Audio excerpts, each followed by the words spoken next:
ಅದು ಶಿವಮೊಗ್ಗ ಜಿಲ್ಲೆಯ ಸಾಗರ ತಾಲೂಕು. ಸರ್ಕಾರ ಜಾಗದಲ್ಲಿಯೇ ಅಕ್ರಮ ಗಣಿಗಾರಿಕೆ ನಿರಂತರವಾಗಿ ಕೆಲವು ದಿನಗಳಿಂದ ನಡೆದಿತ್ತು. ಆದರೆ ಸರ್ಕಾರದ ಅಧಿಕಾರಿಗಳಾಗಲಿ, ಪೊಲೀಸ್ ಅಧಿಕಾರಿಗಳಾಗಲಿ ಅಥವಾ ಸರ್ಕಾರವೇ ಆಗಲಿ ಕಣ್ಣು ಮುಚ್ಚಿಕೊಳ್ತಿದ್ದು ನಿಜಕ್ಕೂ ಎಲ್ಲರನ್ನ ಅಚ್ಚರಿಪಡಿಸಿತ್ತು. ಅದು ಫೆಬ್ರವರಿ 16ನೇ ತಾರೀಕು 2025. ವಿಷಯ ತಿಳಿದಂತಹ ಧೀಮಂತ ಪತ್ರಕರ್ತೆ ಒಬ್ಬಳು ಈ ಎಲ್ಲಾ ಹಗರಣವನ್ನ ಬಯಲಿಗೆ ತರಲು ಇನ್ವೆಸ್ಟಿಗೇಷನ್ ರಿಪೋರ್ಟಿಂಗ್ ಮಾಡಲು ಅಲ್ಲಿಗೆ ಹೋಗಿದ್ದಾರೆ. ನದಿ ಬಳಿ ನಡೆಯುತ್ತಿದ್ದ ಮರಳು ಮಾಫಿಯಾವನ್ನ ತಡೆಯಲು ಮತ್ತು ಅದನ್ನ ಬಯಲಿಗೆ ತರಲು ಸ್ಪಾಟ್ಗೆ ಹೋಗಿ ಇನ್ವೆಸ್ಟಿಗೇಷನ್ ಮಾಡುತ್ತಿರುವಾಗ ಮರಳು ಹತ್ತಿಕೊಂಡು ಹೋಗುತ್ತಿದ್ದ ಟ್ರಕ್ಕು ಇವರ ಮೇಲೆ ಹಾದು ಹೋಗಲು ಪ್ರಯತ್ನ ಪಟ್ಟಿತ್ತು. ಆಲ್ಮೋಸ್ಟ್ ಈ ಘಟನೆಯಲ್ಲಿ ಆ ಪತ್ರಕರ್ತೆ ಬದುಕಿ ಉಳಿದಿದ್ದೇ ನಿಜಕ್ಕೂ ಮಿರಾಕಲ್ ಅಂತಾನೆ ಹೇಳಬಹುದು. ಆದರೂ ಆ ದಿಟ್ಟ ಮಹಿಳೆ, ಆ ದಿಟ್ಟ ಪತ್ರಕರ್ತೆ ಇಂತಹ ಹಗರಣಗಳನ್ನ ಆಗಾಗ ನಮ್ಮ ಮುಂದೆ, ಜನತೆಯ ಮುಂದೆ ತಂದಿಟ್ಟಿದ್ದಾರೆ. ಅದು ಮರಳು ಮಾಫಿಯಾ ಆಗಲಿ, ನಕಲಿ ಹಾಲಿನ ಹಾವಳಿಯಾಗಲಿ, ನಕಲಿ ತುಪ್ಪದ ಮಾಫಿಯಾ ಆಗಲಿ, ಯಾವುದೇ ರೀತಿಯ ಹಗರಣಗಳನ್ನ ಬಯಲಿಗೆ ತರುವ ಧೈರ್ಯ ಇರೋದು ಕೇವಲ ವಿಜಯಲಕ್ಷ್ಮಿ ಅನ್ನುವ ಒಬ್ಬ ದಿಟ್ಟ ಮಹಿಳೆಗೆ ಮಾತ್ರ. ಹೌದು, ನಾವು ನೀವು ಆಗಾಗ ಟಿವಿಗಳಲ್ಲಿ, ಯೂಟ್ಯೂಬ್ಗಳಲ್ಲಿ ಇವರು ಬಯಲಿಗೆ ತಂದ ಹಗರಣಗಳನ್ನ ಆಗಾಗ ನೋಡುತ್ತಾನೆ ಇರುತ್ತೇವೆ.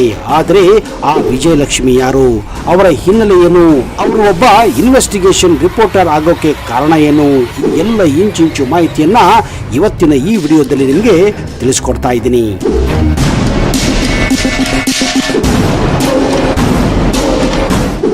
ರಿಸ್ಕ್ ಇಲ್ಲ ಅಂದ್ರೆ ಯಾವುದೇ ಫೀಲ್ಡ್ ನಲ್ಲಿ ಮುಂದುವರಕ್ಕೆ ಸಾಧ್ಯನೇ ಇಲ್ಲ ಅಂತ ರಿಸ್ಕ್ ತೆಗೆದುಕೊಂಡು ಯಾವಾಗಲೂ ರಿಸ್ಕಿ ಆಪರೇಷನ್ ಗಳನ್ನ ಮಾಡಿ ಜನಸಾಮಾನ್ಯರಿಗೆ, ಅದರಲ್ಲೂ ಕರ್ನಾಟಕದಲ್ಲಿ ನಡೆಯುವ ಅಕ್ರಮ ದಂಧೆಗಳನ್ನ, ಸ್ಕ್ಯಾಮ್ಗಳನ್ನ ಬಯಲಿಗೆ ತರುವುದರಲ್ಲಿ ಈ ಮಹಿಳೆ ಅಗ್ರಸ್ಥಾನದಲ್ಲಿ ಇದ್ದಾರೆ ಅಂದ್ರೆ ಅತಿಶೋಕ್ತಿ ಆಗಲಾರದು.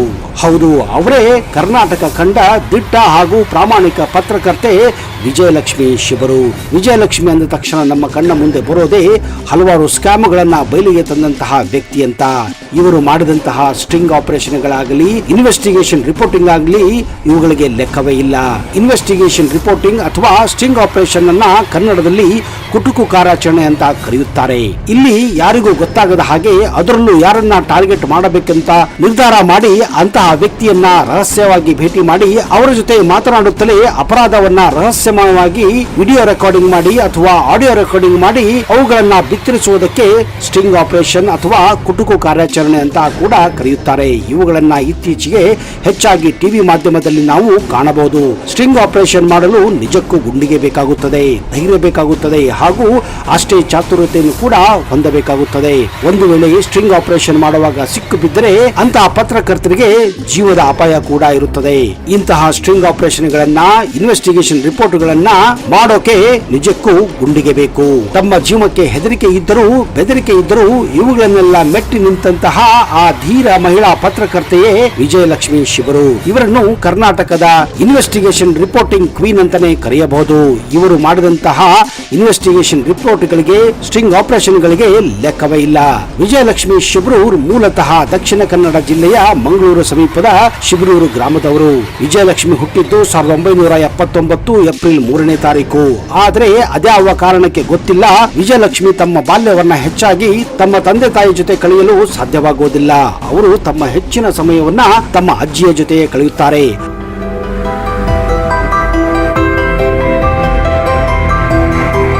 ಅಜ್ಜಿಯ ಆಶ್ರಯದಲ್ಲಿ ಬೆಳೆದಂತಹ ವಿಜಯಲಕ್ಷ್ಮಿ ಅವರ ಕುಟುಂಬ ಹೆಚ್ಚೇನು ಸ್ಥಿತಿವಂತರಲ್ಲ.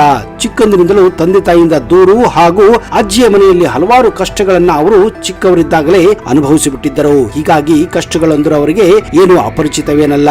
ಶಾಲೆಯಲ್ಲೂ ವಿಜಯಲಕ್ಷ್ಮಿ ಒಳ್ಳೆಯ ಸ್ಟೂಡೆಂಟ್ ಆಗಿದ್ದರು. ಆಗಲೇ ಅವರು ಶಾಲೆಯಲ್ಲಿ ಅಥವಾ ಹೊರಗಡೆ ಆಗುತ್ತಿದ್ದ ಯಾವುದೇ ರೀತಿಯ ಅನ್ಯಾಯವನ್ನ ಯಾವತ್ತೂ ಸಹಿಸಿಕೊಂಡವರಲ್ಲ. ಹೀಗಾಗಿ ಯಾವತ್ತೂ ತಮ್ಮ ಮುಂದೆ ಯಾವುದೇ ರೀತಿಯ ಅನ್ಯಾಯ ಕಂಡರೆ ನೇರವಾಗಿ ಅಲ್ಲಿಯೇ ಅದಕ್ಕೆ ಪರಿಹಾರ ಪಡೆದುಕೊಳ್ಳಲು ಹಾಗೂ ಉತ್ತರ ಕೊಡಲು ಯಾವಾಗಲೂ ಮುಂಚೂಣಿಯಲ್ಲಿ ಇರುತ್ತಿದ್ದರು. ಹೆಣ್ಣಾದ್ರೂ ಅವರಿಗೆ ಧೈರ್ಯ ಮಾತ್ರ ಗಂಡಿನ ಹಾಗೆ ಇತ್ತು. ಇದೇ ಕಾರಣ ಅವರಲ್ಲಿ ಆಕ್ರಮಣಕಾರಿ ಗುಣಗಳು ಶಾಲಾ ಕಾಲೇಜು ದಿನಗಳಿಂದಲೇ ಕಂಡು ಬಂದಿದ್ದವು. ವಿಜಯಲಕ್ಷ್ಮಿ ಹೆಚ್ಚಾಗಿ ಹುಡುಗಿಯರಿಗಿಂತ ಚಿಕ್ಕ ಹುಡುಗರ ಜೊತೆ ಫ್ರೆಂಡ್ಶಿಪ್ ಅನ್ನ ಮಾಡಿಕೊಂಡಿದ್ದರು. ಅವರಿಗೆ ಹೆಣ್ಣಿನಲ್ಲಿರುವ ಆ ಕೋಮಲತೆ, ಹುಡುಗಿಯರಲ್ಲಿರುವ ಆ ಮೃದು ಸ್ವಭಾವ ಮಾತ್ರ ಕಂಡು ಬರುತ್ತಿರಲಿಲ್ಲ.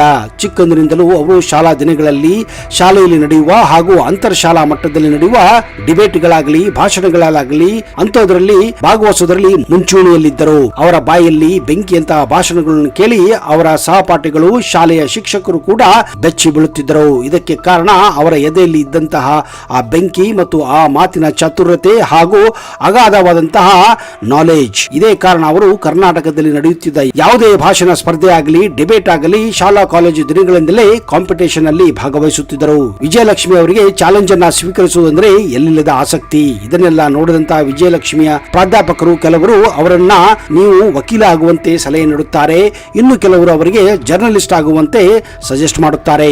ಆದರೆ ಅವರಿಗೆ ಆ ಕೋರ್ಸ್ ನಲ್ಲಿ ಹೇಗೆ ಹೋಗಬೇಕೆನ್ನುವುದು ಆ ಸಮಯದಲ್ಲಿ ಗೊತ್ತಿರುವುದಿಲ್ಲ. ಮೇಲಾಗಿ ಅವರ ಅಜ್ಜಿ ಅವರನ್ನ ಊರು ಬಿಟ್ಟು ಹೊರಗಡೆ ಹೋಗಲು ಅನುಮತಿ ಕೊಡುತ್ತಿರಲಿಲ್ಲ. ಹೀಗಾಗಿ ವಿಜಯಲಕ್ಷ್ಮಿ ದಕ್ಷಿಣ ಕನ್ನಡ ಜಿಲ್ಲೆಯ ಕಟೀಲು ಪಟ್ಟಣದಲ್ಲಿಯೇ ತಮ್ಮ ವಿದ್ಯಾಭ್ಯಾಸವನ್ನ ಅಂದ್ರೆ ಬಿಕಾಂ ಪದವಿಯನ್ನ ಮುಗಿಸುತ್ತಾರೆ. ಒಂದು ವೇಳೆ ಅವರು ಓದನ್ನ ಮುಂದುವರಿಸಲಿಲ್ಲ ಅಂದರೆ ಅವರಿಗೆ ಇದ್ದ ಹೆದರಿಕೆ ಏನೆಂದರೆ ತಮ್ಮನ್ನು ಆದಷ್ಟು ಬೇಗ ಮದುವೆ ಮಾಡುತ್ತಾರೆ. ಹೀಗಾಗಿ ಅವರು ಬಿಕಾಂ ಕೋರ್ಸ್ ಅನ್ನ ಮಾಡಲು ಮುಂದಾಗುತ್ತಾರೆ.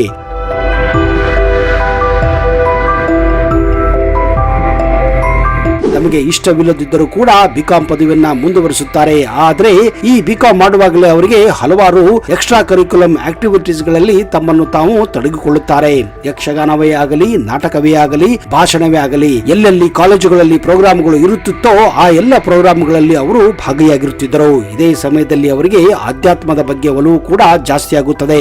ಇದಕ್ಕೆ ಕಾರಣ ಅವರು ಓದುತ್ತಿದ್ದಂತಹ ಪುಸ್ತಕಗಳು. ಹೌದು, ಸ್ವಾಮಿ ವಿವೇಕಾನಂದ ಹಿಡಿದು ರಾಮಕೃಷ್ಣ ಪರಮಹಂಸರವರೆಗೂ ಎಲ್ಲ ಪುಸ್ತಕಗಳನ್ನು ಅವರು ಜಾಲಾಡಿ ಬಿಟ್ಟಿದ್ದರು. ಇದರಿಂದ ಪ್ರಭಾವಿತಗೊಂಡ ಅವರು ಜೀವನದಲ್ಲಿ ಕನ್ಯಾಕುಮಾರಿಗೆ ಹೋಗಿ ತಪಸ್ಸನ್ನ ಮಾಡಬೇಕೆಂದು ನಿರ್ಧಾರ ಕೂಡ ಮಾಡಿಬಿಡುತ್ತಾರೆ. ಹೀಗಾಗಿ ಅವರು ಆ ಸಮಯದಲ್ಲಿ ಸನ್ಯಾಸಿಯಾಗಬೇಕೆಂದು ಕೂಡ ಬಯಸುತ್ತಾರೆ. ಆದರೆ ಅವರ ಮನೆಯಲ್ಲಿ, ಅದರಲ್ಲೂ ಅವರ ಅಜ್ಜಿ ಯಾವುದೇ ಕಾರಣಕ್ಕೂ ಸನ್ಯಾಸಿಯಾಗದಿರಲು ಹಠ ಹಿಡಿಯುತ್ತಾರೆ. ಇರುವ ಒಬ್ಬ ಹೆಣ್ಣು ಮಗಳನ್ನು ಆದಷ್ಟು ಬೇಗ ಮದುವೆ ಮಾಡಿಕೊಟ್ಟರೆ ಸಾಕು ಅಂತ ಅವರ ಅಜ್ಜಿಯ ಬಯಕೆಯಾಗಿತ್ತು. ವಿಜಯಲಕ್ಷ್ಮಿ ಹೇಳುವ ಪ್ರಕಾರ ಸಾಮಾನ್ಯವಾಗಿ ಹುಡುಗಿಯರ ಹಾಗೆ ಅವರ ಯೋಚನೆಗಳು ಇರಲಿಲ್ಲ, ವಿಚಾರಗಳು ಕೂಡ ಇರಲಿಲ್ಲ. ಮದುವೆ ಮಾಡಿಕೊಳ್ಳಬೇಕು, ಮಕ್ಕಳನ್ನ ಬೆಳೆಸಬೇಕು, ಈ ರೀತಿ ವಿಚಾರ ಅವರಿಗೆ ಯಾವತ್ತೂ ಬರಲಿಲ್ಲ ಅಂತ ತಾವೇ ಖುದ್ದಾಗಿ ಹೇಳಿಕೊಂಡಿದ್ದಾರೆ. ಈ ಸಮಯದಲ್ಲಿ ವಿಜಯಲಕ್ಷ್ಮಿ ಅವರ ಖಡಕ್ ಪರ್ಸನಾಲಿಟಿ ಕಂಡು ಅವರ ಮೇಷ್ಟ್ರು ವಿಜಯಲಕ್ಷ್ಮಿ ಅವರಿಗೆ ಮಿಲಿಟರಿ ಸೇರಲು ಕೂಡ ಸಜೆಸ್ಟ್ ಮಾಡುತ್ತಾರೆ. ಯಾಕಂದ್ರೆ ಅವರು NSS ನಲ್ಲಿ ಇಡೀ ಕರ್ನಾಟಕ ರಾಜ್ಯಕ್ಕೆ ನಂಬರ್ 1 ಆಗಿದ್ದರು. ಅವರು ಮನಸ್ಸು ಮಾಡಿದರೆ ಆರಾಮವಾಗಿ, ತುಂಬಾ ಸುಲಭವಾಗಿ MCom ಅಥವಾ MBA ಮಾಡಿ ಒಳ್ಳೆಯ ಕೆಲಸವನ್ನು ಕೂಡ ಗಿಟ್ಟಿಸಿಕೊಳ್ಳಬಹುದಾಗಿತ್ತು. ಆದರೆ ವಿಜಯಲಕ್ಷ್ಮಿಗೆ ಮಾತ್ರ ಯಾವಾಗಲೂ ಜನರೊಂದಿಗೆ ಬರೆಯಬೇಕು, ಅವರ ಸಮಸ್ಯೆಗಳನ್ನ ಕೇಳಬೇಕು, ಅವುಗಳಿಗೆ ತಕ್ಕ ಪರಿಹಾರ ಒದಗಿಸಬೇಕೆನ್ನುವುದು ಮೊದಲಿನಿಂದಲೂ ಅವರ ಗುಣದಲ್ಲಿತ್ತು.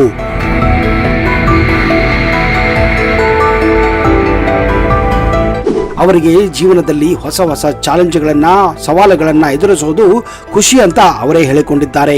ಇದೆಲ್ಲ ಗೊತ್ತಾದಾಗ ಅವರ ಕಾಲೇಜಿನ ಪ್ರಾಧ್ಯಾಪಕರು ವಿಜಯಲಕ್ಷ್ಮಿ ಅವರಿಗೆ ನೀವು ಜರ್ನಲಿಸಂ ಮಾಡಿದರೆ ನಿಮ್ಮ ಕನಸುಗಳು ನನಸು ಆಗಬಹುದು ಅಂತ ಅವರಿಗೆ ಸಲಹೆ ನೀಡುತ್ತಾರೆ. ಅವರ ಸಲಹೆಯಂತೆ ವಿಜಯಲಕ್ಷ್ಮಿ ಮಂಗಳೂರು ಯೂನಿವರ್ಸಿಟಿಯಲ್ಲಿ ಎಂಟ್ರನ್ಸ್ ಎಕ್ಸಾಮ್ ಬರೆದು ಮಾಸ್ಟರ್ ಆಫ್ ಕಮ್ಯುನಿಕೇಶನ್ಗೆ ಅಡ್ಮಿಷನ್ ಕೂಡ ಪಡೆಯುತ್ತಾರೆ. ಆದರೆ ಅಲ್ಲಿ ಬಂದಂತಹ ವಿದ್ಯಾರ್ಥಿಗಳನ್ನ ಕಂಡು ವಿಜಯಲಕ್ಷ್ಮಿ ಮೊದಲು ಗಾಬರಿಯಾಗಿದ್ದರು. ಕಾರಣ ಅಲ್ಲಿದ್ದ ಹೆಚ್ಚು ಸ್ಟೂಡೆಂಟ್ಗಳು ಇಂಗ್ಲಿಷ್ ಅಲ್ಲೇ ಮಾತನಾಡುತ್ತಿದ್ದರು. ಆದರೆ ವಿಜಯಲಕ್ಷ್ಮಿ ಅವರ ಇಂಗ್ಲಿಷ್ ಅಷ್ಟಕ್ಕಷ್ಟೇ. ಕಾರಣ ಅವರ ಹಿನ್ನೆಲೆ ಕನ್ನಡ ಮೀಡಿಯಂ ಆಗಿತ್ತು. ಇಂಥವರ ಜೊತೆ ಹೇಗೆ ಕಾಂಪಿಟೇಷನ್ ಮಾಡೋದಪ್ಪ ಅಂತ ಅವರಿಗೆ ಮೊದಲು ದೊಡ್ಡ ಹೆದರಿಕೆ ಆಗಿತ್ತು, ಸವಾಲಾಗಿತ್ತು. ಆದರೆ ವಿಜಯಲಕ್ಷ್ಮಿ ಹುಟ್ಟಿನಿಂದಲೂ ಛಲಗಾರ್ತಿ. ಈ ಒಂದು ಚಾಲೆಂಜ್ ಅನ್ನ ತೆಗೆದುಕೊಂಡು ಅವರು ಮುಂದೆ ಜರ್ನಲಿಸಂ ನಲ್ಲಿ ಇಡೀ ಯೂನಿವರ್ಸಿಟಿಗೆ ಸೆಕೆಂಡ್ ರ್ಯಾಂಕ್ ಪಡೆದು ದೊಡ್ಡ ಸಂಚಲನವನ್ನೇ ಮೂಡಿಸಿದ್ದರು. ಮುಂದೆ ವಿಜಯಲಕ್ಷ್ಮಿ ಅವರು ಜನವಾಹಿನಿ, ಸಂಯುಕ್ತ ಕರ್ನಾಟಕ, ETV ಯಂತಹ ಪ್ರತಿಷ್ಠಿತ ಮೀಡಿಯಾ ಹೌಸ್ಗಳಲ್ಲಿ ಕೆಲಸ ಮಾಡುತ್ತಾರೆ. ಅಲ್ಲಿ ಅವರು ಎಲ್ಲ ರೀತಿಯ ರಿಪೋರ್ಟಿಂಗ್ ಅನ್ನು ಕೂಡ ಮಾಡುತ್ತಿದ್ದರು. ಆ ಸಮಯದಲ್ಲಿ ರಾಜಕೀಯ reporting, crime reporting, cinema reporting, sports reporting, ಈ ರೀತಿ ಎಲ್ಲ ಕ್ಷೇತ್ರಗಳಲ್ಲಿಯೂ ರಿಪೋರ್ಟಿಂಗ್ ಮಾಡಿದ್ದರು. ಆದರೆ ಅವರಿಗೆ ಅದ್ಯಾವುದು ಚಾಲೆಂಜಿಂಗ್ ಅಂತ ಅನಿಸಲೇ ಇಲ್ಲ. ಏನೋ ಒಂದು ಹೊಸದಾಗಿ ಮಾಡಬೇಕೆಂದು ಅಂದುಕೊಂಡಾಗ ಅವರ ಮುಂದೆ ಬಂದಿದ್ದೇ ಚಂಪಕಧಾಮ ಕೇಸ್. ಒಬ್ಬ ರೌಡಿ ಬಡ ಜನರಿಗೆ ಸೈಟುಗಳನ್ನ ಕೊಡುತ್ತೇನಂತ ಮೋಸ ಮಾಡಿದಂತಹ ಒಂದು ಇನ್ವೆಸ್ಟಿಗೇಷನ್ ಇದಾಗಿತ್ತು. ಯಾವಾಗ ವಿಜಯಲಕ್ಷ್ಮಿ ಈ ಇನ್ವೆಸ್ಟಿಗೇಷನ್ ಮಾಡುತ್ತಿದ್ದರೋ ಆಗ ಆ ರೌಡಿಯ ಕಡೆ ಇದ್ದ ಕೆಲವು ಪುಡಿ ರೌಡಿಗಳು ಇವರ ಮೇಲೆ ಅಟ್ಯಾಕ್ ಕೂಡ ಮಾಡುತ್ತಾರೆ. ಅಷ್ಟೇ ಅಲ್ಲದೆ TV9 ಸಂಸ್ಥೆಯ ಮೇಲೂ ಕೂಡ ಆ ರೌಡಿಗಳು ಅಟ್ಯಾಕ್ ಮಾಡುತ್ತಾರೆ. ಆ ಅಟ್ಯಾಕ್ ಅನ್ನೇ TV9 ನೇರ ಪ್ರಸಾರ ಕೂಡ ಮಾಡಿಬಿಡುತ್ತದೆ. ಇಲ್ಲಿಂದಲೇ ನೋಡಿ TV9 ಅನ್ನುವ ಒಂದು ವಾಹಿನಿ ಕೂಡ ಇತ್ತು ಅಂತ ಆಗ ಕರ್ನಾಟಕ ಜನಕ್ಕೆ ಗೊತ್ತಾಗುತ್ತದೆ.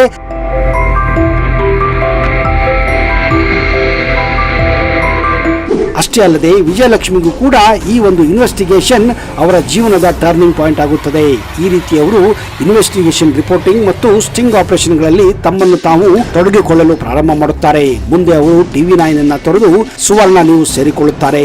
ಅಲ್ಲಿ ಬರುತ್ತಿದ್ದಂತಹ ಕವರ್ ಸ್ಟೋರಿ ಇವರನ್ನ ಇನ್ನಷ್ಟು ಉತ್ತುಂಗಕ್ಕೆ ಕರೆದುಕೊಂಡು ಹೋಗುತ್ತದೆ. ಈಗ ವಿಜಯಲಕ್ಷ್ಮಿ ಶಿಬರೂರ್ ಅವರು ತಮ್ಮದೇ ಆದಂತಹ ಯೂಟ್ಯೂಬ್ ಚಾನೆಲ್ ವಿಜಯ್ ಟೈಮ್ಸ್ ಆರಂಭಿಸಿ ಅದರಲ್ಲಿ ಈ ರೀತಿಯ ಇನ್ವೆಸ್ಟಿಗೇಷನ್ ರಿಪೋರ್ಟಿಂಗ್ ಅನ್ನ ಸದಾ ಕಾಲ ಮಾಡುತ್ತಾನೆ ಇರುತ್ತಾರೆ. ಈ ರೀತಿ ಇನ್ವೆಸ್ಟಿಗೇಷನ್ ರಿಪೋರ್ಟಿಂಗ್ ಮಾಡುವಾಗ ಅವರ ಮೇಲೆ ಹಲವಾರು ಅಟ್ಯಾಕ್ಗಳು ಕೂಡ ಆಗಿದ್ದುಂಟು. ಆದ್ರೆ ಇವುಗಳನ್ನೆಲ್ಲ ಮೆಟ್ಟಿ ನಿಂತು ಅವರು ನಿಜಕ್ಕೂ ಸಮಾಜವನ್ನ ಸುಧಾರಿಸಲು ಪಣ ತೊಟ್ಟಿರೋದು ನಿಜಕ್ಕೂ ಒಬ್ಬ ಧೈರ್ಯವಂತ ಪತ್ರಕರ್ತೆಗೆ ಮಾತ್ರ ಸಾಧ್ಯ ಅನ್ನೋದನ್ನ ಅವರು ಸಾಬೀತು ಮಾಡಿಕೊಟ್ಟಿದ್ದಾರೆ. ಇವರ ವಿಜಯ್ ಟೈಮ್ಸ್ ಇನ್ನಷ್ಟು ವಿಜಯವಾಗಲಿ, ಇನ್ನಷ್ಟು ವಿಜಯ ಪಥಗಳನ್ನ ಇವರು ತುಳಿದು ಸಮಾಜಕ್ಕೆ ಒಳ್ಳೆಯದನ್ನ ಮಾಡಲಿ ಅನ್ನುತ್ತಾ ನಾವು ಕೂಡ ಅವರನ್ನ ಹಾರಿಸಿ ಈ ವಿಡಿಯೋನ ಇಲ್ಲಿಗೆ ಮುಗಿಸ್ತಾ ಇದ್ದೀವಿ. ನಿಜಕ್ಕೂ ಸ್ನೇಹಿತರೆ, ಈ ವಿಡಿಯೋ ನಿಮಗೆ ಹೇಗೆ ಅನಿಸ್ತು ಅನ್ನುವುದನ್ನ ದಯವಿಟ್ಟು ಕಮೆಂಟ್ ಬಾಕ್ಸ್ ಅಲ್ಲಿ ಹಾಕಿ.